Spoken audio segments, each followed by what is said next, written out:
Первые следы человеческой цивилизации появились на территории Месопотамии, в современных Ираке и Иране, около 8000 лет назад. Здесь, вдоль рек Тигр и Ефрат, оседлые общины начали возделывать ячмень и пшеницу. Эти сельскохозяйственные угодья способствовали переходу к оседлому образу жизни, что стало основой для формирования первых городов. Урук, одно из первых протогосударств, возник в это время и стал центром торговли. Жители Урука обменивались товарами и развивали ремесла, что укрепляло социальные связи. В это же время началось строительство храмов и зиккуратов, достигнувшего пика. Появились первые знаки письменности – клинопись. Эта система знаков позволила фиксировать события, вести учет и записывать законы. Письменность стала важным инструментом для управления и организации общества. К 2000 до нашей эры в Древнем Египте формировалась мощная культура. На берегах Нила египтяне использовали иероглифы для записи своих историй и религиозных текстов. Фараон Хеопс начал строительство Великой пирамиды в Гизе, которая стала символом инженерного прогресса своего времени. Для реализации такого масштабного проекта требовались значительные ресурсы и эффективное управление трудом. В индийской долине реки Инд возникла цивилизация Хараппы, первая урбанистическая культура в Южной Азии, существовавшая около 3000 лет до нашей эры. Город Хараппа отличался продуманным планированием, прямыми улицами и сложной дренажной системой, что свидетельствовало о высоком уровне организации и технологий. В это время в Китае вдоль реки Хуанхэ сформировались племенные союзы, которые стремились объединиться. Примерно в 3000 лет до нашей эры здесь появились первые династии, такие как Шан. Они создали жесткую иерархию и централизованное управление, что способствовало развитию государства. Таким образом, эти ранние цивилизации стали основой для более поздних, таких как Римская империя и династия Мин. Все они сыграли важную роль в формировании современного мира.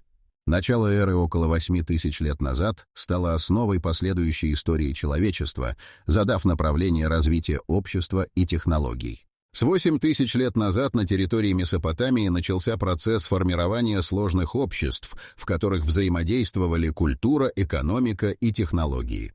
На фоне роста городов, таких как Урук, возникали новые цивилизации, каждая из которых оставила яркий след в истории человечества. В Древнем Египте, помимо строительства пирамид, египтяне развили уникальную систему ирригации, которая позволила эффективно использовать воды Нила. Система каналов и водохранилищ обеспечивала сельское население влагой, что увеличивало урожайность и способствовало росту населения. Эффективный сбор урожая стал основой для формирования социального класса землевладельцев, что, в свою очередь, привело к образованию крупных экономических единиц. Параллельно в Древней Месопотамии город-государство Шумер достигло выдающихся успехов в математике и астрономии. Шумеры разработали систему счисления на основе числа 60. Это стало основой для дальнейшего развития астрономических наблюдений.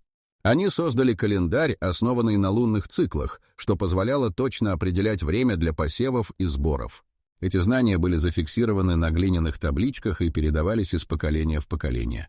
В Индии цивилизация Хараппы продолжала развиваться, предлагая уникальные урбан-планинг решения. Городские центры, такие как Мохенджо-Даро, имели тщательно спланированную инфраструктуру, включая дренажные системы, бани и сложные сети улиц, что показывало высокий уровень инженерных технологий. На этих территориях также были найдены печати с символами, которые ученые считают предшественниками письменности. Тем временем в Китае династия Шан, прославившаяся своей бронзовой металлургией, начала активно развивать торговлю с соседними племенами. Бронзовые орудия и оружие, изготовленные по новым технологиям, значительно повысили военную мощь и экономическое влияние династии. Шанцы также создали первую письменную систему, которая использовалась для ведения учета и записи исторических событий, что укрепило централизованное управление. Одновременно на территории Центральной Америки развивалась цивилизация ольмеков, известная своими гигантскими каменными головами и сложной социальной структурой. Ольмеки стали основателями первых городов на континенте, таких как Ла-Вента и Сан-Лоренсо. Их достижения в области архитектуры и скульптуры оказали влияние на последующие культуры, такие как майя и ацтеки. Эти древние цивилизации, несмотря на географическую удаленность, обменивались знаниями и товарами, открывая новые горизонты для дальнейшего развития. В условиях соперничества и сотрудничества они создавали основы, на которых будет строиться современная цивилизация. С каждым новым открытием и достижением они приближали человечество к следующему большому этапу истории, где наука, культура и техника будут продолжать эволюционировать. 8000 лет назад, когда на горизонте цивилизации начали появляться первые признаки письменности, в Месопотамии в Уруке произошло неожиданное событие — появление первых клинописных знаков. Эти знаки не просто фиксировали информацию, но также служили инструментом власти. Правители Урука осознали, что контроль над письменностью может укрепить их позиции. Знание письма стало символом элиты, отделяющим правителей и жрецов от остального населения, что создало новую социальную иерархию. В это время шумеры начали записывать важные экономические сделки, от продажи зерна до обмена скота. Появление письменности привело к росту бюрократии. Служители, обученные читать и писать, начали управлять ресурсами и вести учет. Это создавание первых архивов стало основой для системы, которая обеспечивала прозрачность и контроль над общественными процессами. Тем не менее, возникли и новые проблемы. С увеличением числа записей возникали споры о праве на землю и ресурсы, что приводило к конфликтам. Неудивительно, что вскоре на арену вышли другие цивилизации, стремившиеся овладеть искусством письма. В Древнем Египте, вдохновленные шумерскими достижениями, появились первые иероглифы. Эти символы использовались для записи религиозных текстов и историй фараонов. Египетская элита осознала, что контроль над информацией позволяет манипулировать общественным мнением. Так, великий фараон Сети I, использовав иероглифы, начал создавать миф о своем божественном происхождении, что укрепляло его власть. На другом конце света, в Индийской долине, цивилизация Хараппы также стремилась к записи своих знаний. Первая письменность, найденная на печатях, использовалась для торговли и административных нужд. Однако из-за отсутствия крупных политических структур Хараппы письменность не могла развиться так, как в Месопотамии и Египте. Это создавало внутренние конфликты и разобщенность среди племенных союзов. Тем временем в Китае династия Шан, освоившая бронзовую металлургию, начала записывать свои законы и обряды. Письменность стала не только средством учета, но и религиозным инструментом. Жрецы использовали ее для предсказаний, что увеличивало влияние династии на народ. Эта власть над знаниями перерастала в культы, и в разгаре сезонных праздников, когда жрецы объявляли о своих пророчествах, происходили массовые сборища, где люди приносили дары, надеясь на благосклонность богов. Однако с ростом влияния письменности возникли и страхи. Непонимание письменности у простого народа вызывало подозрения. В различных цивилизациях начались бунты против правителей, пытавшихся контролировать знания и манипулировать ими. Казаки, например, в Месопотамии решили восстать против правителей, обвинив их в том, что они используют письма для угнетения народа. Это стало началом борьбы за независимость и права на собственные знания. В это напряженное время, когда все больше народов осваивали искусство письма, возникло понимание: знание — это не только сила, но и источник конфликта. Цивилизации стояли на пороге новых открытий, но и больших испытаний, которые определят их будущее. С развитием письменности в античных цивилизациях началось стремительное развитие технологий и науки. В Месопотамии, около 3000 лет до нашей эры, шумеры разработали первые системы измерений, включая углы и площади, что стало основой для архитектурных достижений. Архитекторы начали применять математические расчеты при строительстве храмов и зиккуратов, которые одновременно служили местами поклонения и административными центрами. В это время возникли споры о том, кто имеет право контролировать технологии, и это привело к новым конфликтам между различными городами-государствами. В Древнем Египте, осознав силу знаний, фараоны начали инвестировать в научные исследования. Строительство пирамид стало не только проявлением власти, но и демонстрацией инженерного гения. Архитекторы использовали новые методы расчета и организации труда, чтобы создать структуры, которые поражали воображение. Фараон Хеопс внедрил систему, основанную на делегировании полномочий, что позволило эффективно управлять огромными рабочими ресурсами. Однако с ростом власти фараонов возникали недовольства среди рабочих, которые требовали лучшего обращения и условий труда. Забастовки стали обычным делом, и это вызывало беспокойство среди правителей. Тем временем в Китае династия Шан продолжала укреплять свои позиции благодаря бронзовой металлургии. Оружие и инструменты из бронзы давали китайцам преимущество в военных конфликтах, что привело к агрессии со стороны соседних племен. В это время началась война за ресурсы, что лишь усугубило кризис и привело к внутренним конфликтам. Жрецы, использующие письменность для предсказаний, стали жертвой недовольства народа, что привело к восстаниям против правителей.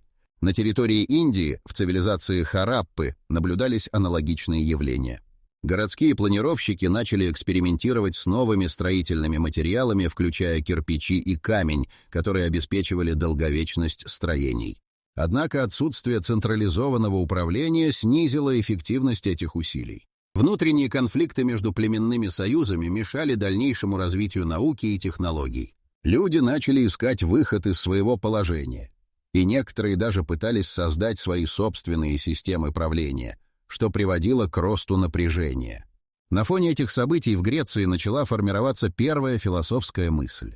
Философы, такие как Фалес из Милета, начали задавать вопросы о природе мира и явлений. Эти идеи начали распространяться и вызывать интерес среди образованных слоев общества.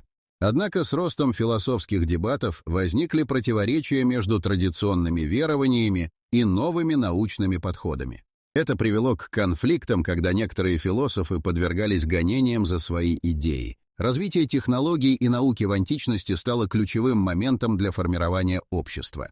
Конфликты из-за контроля над знаниями и ресурсами продолжали углубляться, ставя под угрозу стабильность цивилизаций.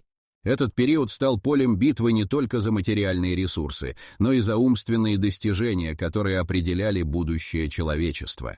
С каждой новой технологией и научным открытием поднимались новые вопросы о власти и ответственности, что предвещало грядущие изменения в мире.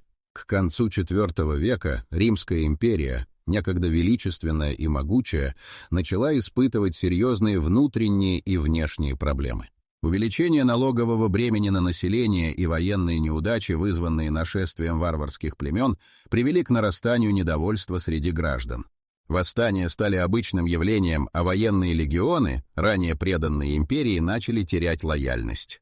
В это время в столице империи, Риме, появилась новая волна мятежников, готовых бросить вызов власти императоров. Внутренние конфликты обострились с появлением самозванцев, претендующих на трон. Каждое новое восстание создавало хаос, и империя, расколота на фракции, страдала от постоянной борьбы за власть. В 386 году, когда император Грациан был свергнут, началась новая эра смятений. Новые правители не могли обеспечить безопасность на границах, что дало возможность алиманнам и готам вторгнуться на территории империи.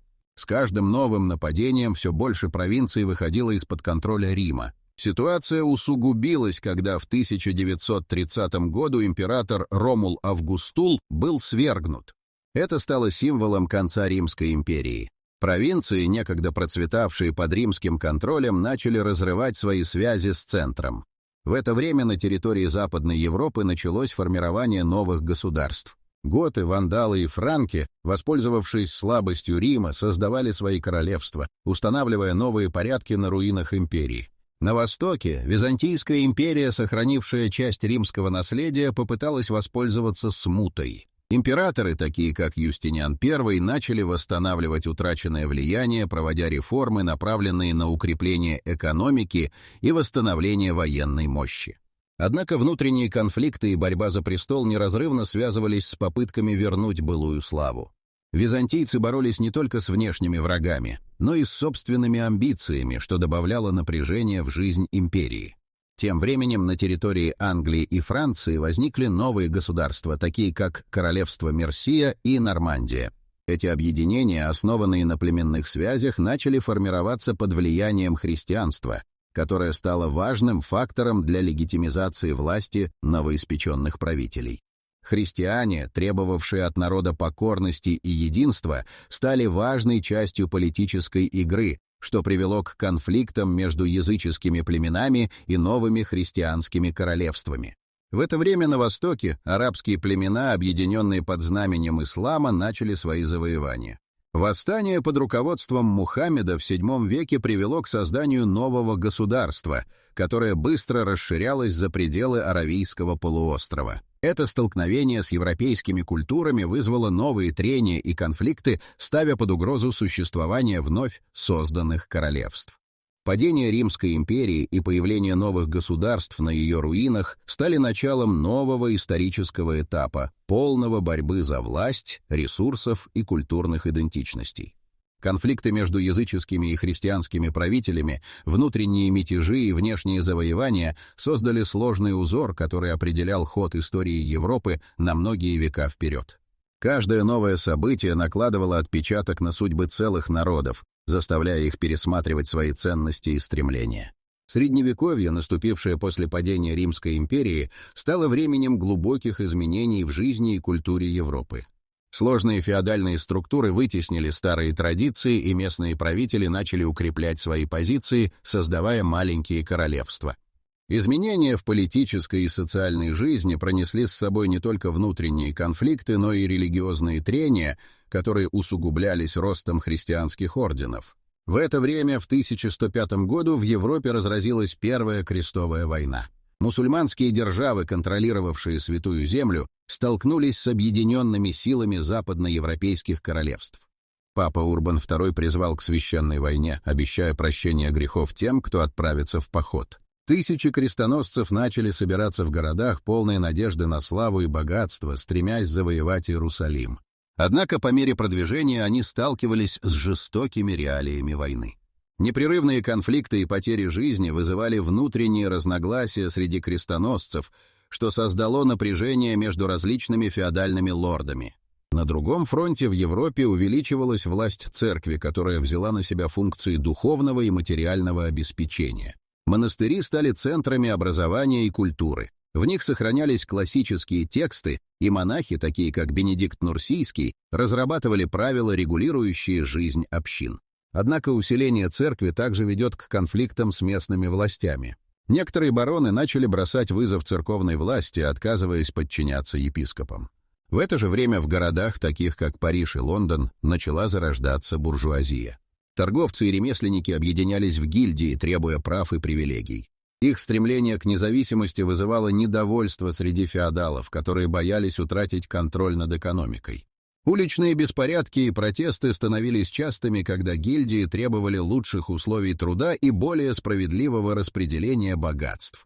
На фоне этих событий в 1012 году в Кельне поднялся мятеж под руководством местных торговцев.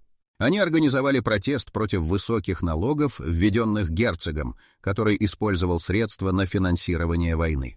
Заключение мирного соглашения между торговцами и герцогом стало компромиссом, но напряжение не исчезло. Феодалы, понимая, что их власть под угрозой, начали объединяться, чтобы подавить мятежи. Однако в это же время философы, такие как Фома Аквинский, начали разрабатывать новые идеи, которые бросали вызов традиционному учению церкви. Их взгляды на разум и веру, а также стремление к интеграции античной философии с христианством вызвали споры среди теологов. Это создало дополнительное напряжение внутри церкви, где старые и новые идеи сталкивались. В Средневековье жизнь людей была полна конфликтов как между феодалами и буржуазией, так и внутри самой церкви. Социальные движения, религиозные войны и философские дебаты, возникшие в эту эпоху, притягивали внимание и создавали новые вызовы для общества, ставя под сомнение устои, которые существовали веками. Каждый новый конфликт обострял противоречия и формировал будущее европейского континента, готовя почву для изменений, которые будут иметь долгосрочные последствия для всего мира. В конце XV века в Италии началась эпоха Возрождения, которая стала важным этапом в истории Европы. Возрождение интереса к античной культуре и науке создало условия для новых открытий. В Флоренции при дворе Медичи собрались художники и ученые, ставящие под сомнение устои средневекового мышления. Леонардо да Винчи, Микеланджело и Боттичелли создавали произведения, отражающие стремление человека к познанию и самовыражению. Их работы привлекали внимание и вызывали споры, что усиливало напряжение с представителями церкви. С ростом влияния гуманистов кардиналы и другие церковные деятели начали ощущать угрозу. Папа Лев X собрал конклав в 1014 году, чтобы обсудить меры по противостоянию распространению новых идей. Решение заключалось в необходимости активных действий для сохранения влияния церкви. Это стало началом борьбы за контроль над сознанием простых людей. В это время на севере в Германии Мартин Лютер, монах и теолог, открыто критиковал церковные практики. В 1015 году он опубликовал 95 тезисов, обвинив церковь в коррупции и злоупотреблении властью. Это действие стало катализатором реформации, подняв волны негодования среди народа и поддержав протест против церковной доктрины. Лютер стал символом стремления к свободе совести и противостояния традиционным устоям, что привело к обострению конфликта между протестантами и католиками. В ответ католическая церковь инициировала контрреформацию. В это время был создан орден иезуитов, который стал активным инструментом в борьбе с ересями и утверждении католических учений. Религиозный конфликт перерос в настоящую войну идей, охватившую всю Европу. Протестанты и католики начали борьбу за умы и сердца людей, что привело к масштабным социальным и политическим изменениям. На фоне этих событий в Италии художники и ученые продолжали создавать произведения, которые вызывали споры и предвосхищали новое видение мира. Микеланджело, работая над статуей Давида и росписями Сикстинской капеллы, стал символом борьбы за индивидуальность и самовыражение. Его работы вдохновили поколения, но также привели к обвинениям в богохульстве со стороны церкви. Конфликты между сторонниками традиций и гуманистами нарастали. Восстания, спровоцированные борьбой за права и свободы, становились частыми. Внутренние разногласия между интеллигенцией и церковью подрывали устои общества. Каждый новый художественный проект становился полем битвы за умы людей, а эпоха Возрождения превращалась в кульминацию противоречий. Эта эпоха стала временем открытий и обостренных конфликтов, ставящих под угрозу старые порядки. С каждым шагом вперед человечество приближалось к моменту, когда старые парадигмы будут окончательно разрушены, открывая путь к новым идеям, которые навсегда изменят облик Европы. Начало XVI века ознаменовалось резким изменением в направлении истории, когда в Европе разгорелись новые амбиции, связанные с открытием земель за пределами известных горизонтов. Испанские и португальские мореплаватели, вдохновленные духом эпохи Возрождения, начали искать новые торговые пути и возможности для колонизации. Их стремление к богатству, новым ресурсам и мощи привело к эпохе великих географических открытий. Фернандо Магеллан, португальский исследователь, в 1015 году отправился в опасное путешествие на запад, надеясь найти новый путь в Индию. Его экспедиция, несмотря на трудности и конфликты с испанскими властями, стала первой, пересекшей кругосветное путешествие. 8 десятых его команды погибли, но в 1520 году оставшиеся моряки вернулись в Испанию, подтвердив, что Земля круглая. Это открытие стало шокирующим для многих и изменило представление о мире. Тем временем Христофор Колумб продолжал свои исследования, открыв новые земли в 1492 году. Его путешествие в Индию на самом деле привело к открытию Америки. Колумб, уверенный в том, что нашел новые торговые пути, не подозревал, что открыл новый континент, богатый ресурсами и населенный коренными народами. Его отчеты о золоте и других богатствах привлекли внимание испанской короны, что привело к масштабной колонизации. Однако открытие новых земель обернулось не только для европейцев, но и для коренных народов катастрофой. Испанцы, стремясь завоевать и колонизировать, стали использовать насилие против местного населения, разрушающего их культуры и традиции. В 1540-х годах, с прибытием Эрнандо Кортеса в Мексику, началась жестокая колонизация, в ходе которой ацтеки, когда-то могущественная цивилизация, были подчинены испанцам. Кортес использовал стратегию манипуляции и обмана, обратив коренные народы против их правителей, что привело к падению империи ацтеков. Тем временем в Португалии Васко да Гама, исследуя маршрут вокруг Африки, достиг Индии в 1015 году. Это открытие обеспечило Португалии доминирование в торговле специями и создало основу для создания колониальной империи. Португальцы начали завоевывать территории в Азии и Африке, разжигая конфликты с другими европейскими державами. С каждым новым открытием рост колониальных амбиций становился все более очевидным. Испания и Португалия начали соперничество за контроль над новыми землями, что вскоре переросло в конфликт с другими державами, такими как Англия, Франция и Нидерланды. Эти страны также начали отправлять свои экспедиции, стремясь получить свою долю богатств. В результате в 1552 году в Тордесильясском соглашении страны согласовали границы своих колоний. Однако, несмотря на это соглашение, конфликты продолжали нарастать. Каждое новое открытие порождало новые столкновения, и европейцы погружались в бесконечный круговорот насилия и эксплуатации. Эта эпоха открытий и колонизации стала кульминацией стремлений человечества к знаниям и богатствам, но также привела к жестоким последствиям для многих народов. Каждый новый этап становился полем битвы за ресурсы и влияние, меняя облик мира навсегда. С каждым открытием человечество приближалось к новым вызовам и противоречиям, которые формировали будущее колониальной эпохи. К концу XVI века мир переживал грандиозные изменения, которые формировали путь к современности. Колонизация новых земель, начатая европейскими державами, привела к беспрецедентной глобализации. Торговля между континентами значительно увеличилась, и новые товары, такие как кофе, табак и сахар, начали поступать в Европу, меняя привычки и образ жизни населения. В это время буржуазия становилась основным двигателем экономики, вытесняя феодальные порядки, которые долгое время определяли социальную структуру. Индустриальные изменения начали накапливаться, начиная с конца XVI века. Лондон и Амстердам стали центрами торговли, где развивались новые финансовые системы и банки.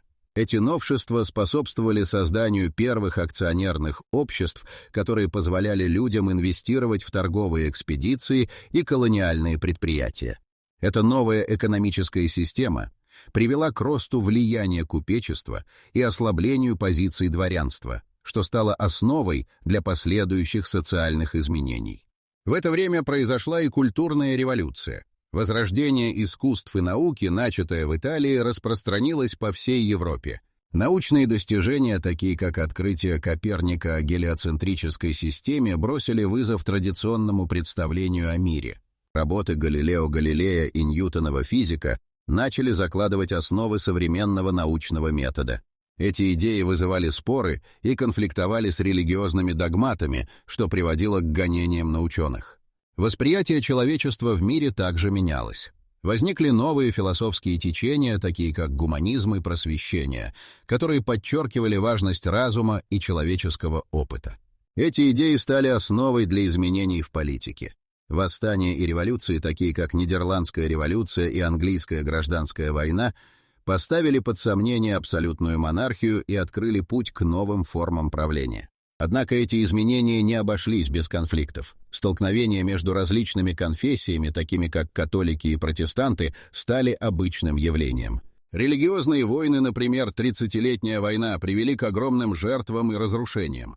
Эти потрясения, однако, лишь ускорили процесс перехода к современным нациям и государствам, основанным на идеях о гражданских правах и свободах. К XVIII веку мир оказался на грани новых открытий. Начавшиеся процессы колонизации и внутренней реформы в Европе привели к развитию новых идеологических течений, таких как либерализм и социализм. Эти идеи вдохновляли массы, стремящиеся к свободе, равенству и справедливости. В результате в 1800 годах началась новая эра, эпоха революций. Французская революция, произошедшая в 1809 году, стала ярким примером борьбы за права человека и демократические ценности. Переход к современности стал результатом многовековых изменений, каждая из которых накапливала невероятную силу. Открытие новых земель, научные достижения и социальные преобразования создали мир, основанный на новых принципах. Влияние этих изменений ощущается и сегодня, формируя глобализированный мир, где взаимодействие между культурами и народами продолжает углубляться. Каждое новое событие в этом процессе оставляет след в истории, напоминая о том, что даже самые малые изменения могут иметь огромные последствия для человечества.